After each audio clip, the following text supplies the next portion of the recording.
আসসালামু আলাইকুম। আজকের ভিডিওটা মূলত আগামীকালকে যে ভিডিওটা আমি আপলোড করব এটার ব্যাপারে।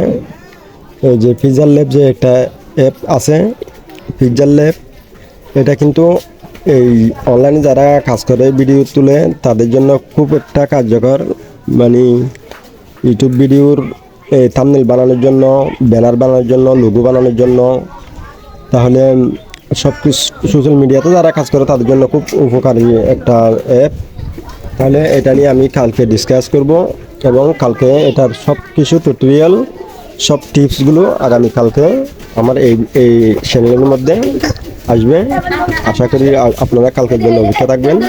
এই অ্যাপটা মূলত কীভাবে টেক্সটগুলো কীভাবে সাজাবেন, ছবিতে কীভাবে সাজাবেন, কীভাবে ডিজাইন করবেন, এই ব্যাপারে আগামীকালকে কথা হবে ইনশাল্লাহ। আপনারা সবাই অপেক্ষা থাকবেন। আসসালামু আলাইকুম।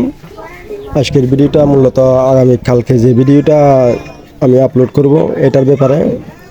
এই যে পিকচার ল্যাব যে একটা অ্যাপ আছে, পিকচার ল্যাব, এটা কিন্তু এই অনলাইনে যারা কাজ করে ভিডিও তুলে তাদের জন্য খুব একটা কার্যকর। মানে ইউটিউব ভিডিওর এই থাম্বনেল বানানোর জন্য, ব্যানার বানানোর জন্য, লোগো বানানোর জন্য, তাহলে সব কিছু সোশ্যাল মিডিয়াতে যারা কাজ করে তাদের জন্য খুব উপকারী একটা অ্যাপ। তাহলে এটা নিয়ে আমি কালকে ডিসকাস করব এবং কালকে এটার সব কিছু টিউটোরিয়াল, সব টিপসগুলো আগামীকালকে আমার এই চ্যানেলের মধ্যে আসবে। আশা করি আপনারা কালকের জন্য অপেক্ষা থাকবেন। এই অ্যাপটা মূলত কীভাবে টেক্সটগুলো কীভাবে সাজাবেন, ছবিতে কীভাবে সাজাবেন, কীভাবে ডিজাইন করবেন, এই ব্যাপারে আগামীকালকে কথা হবে ইনশাল্লাহ। আপনারা সবাই অপেক্ষা থাকবেন।